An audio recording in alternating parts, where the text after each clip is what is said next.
So as you're looking to explore different virtual reality options, some of the key things that you'll look at are what is my throughput and capacity, what's my square footage, what's the guest experience, and what's the scaling budget that I accommodate for that. And in order to answer those questions, we typically file virtual reality into 3 different categories. The first is arcade VR. Now this matches what you would expect, where it's an unattended arcade cabinet with a VR overlay incorporated into the gameplay. And so this is something where, again, 80 square feet, 100 square feet, much smaller that you're looking at. It's great for folks looking to dip their toe into virtual reality because it's not something that has to be staffed all the time. It requires less overhead to operate it efficiently, and your guests will come through and be able to self-serve as they go through the experience. Now, you're typically going to have anywhere from a single-player cabinet up to a platform that you can link together to do up to 4 players in an environment like that, and it gives you the opportunity to mix and match based on what you actually have room for, and then, again, what makes sense for you as an operator.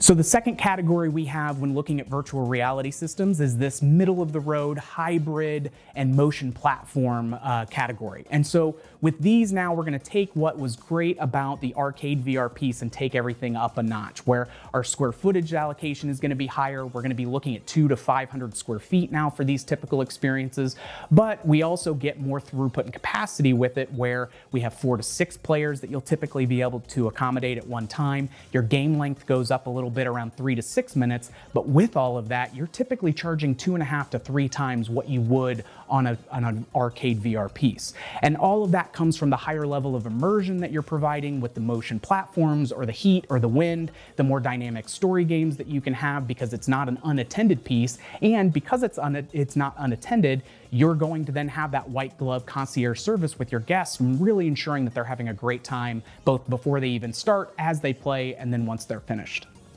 Lastly, we come to full free roam virtual reality. Now this takes the tethered experience that you would see on a hybrid or an arcade VR system and throws that right out the window, hence free roam. Now we're going to upgrade what the square footage allocation is, as well as get more throughput and capacity with these systems, which is fantastic because it also allows us to charge a much higher price point based on just the cooler experience that it provides. So we'll now start to look at anywhere from 800 to 1,000 square feet as a starting point for something like this, but being able to get up to 6 to 16 players through an experience like this is amazing, and it gives you that opportunity to still have a staffed white glove service that goes along with the experience, treating it much like a laser tag experience where you're going to have some briefing, you're going to have them go through the experience, then they're going to come out of it, de-vest, and that whole bit. So this is an easy model to really take and adapt from existing attractions that are out there. However, you just need to be cognizant of the higher operational requirements of doing something at this bigger scale. So ultimately, no matter what 3 categories you're looking at, whether it's arcade, a hybrid, or full free roam, just look at what works for you. How much space do you have? What kind of staffing requirements are you willing to put into it? And then what gives you the best opportunity to align with a new market, attract them in, and charge the best price point?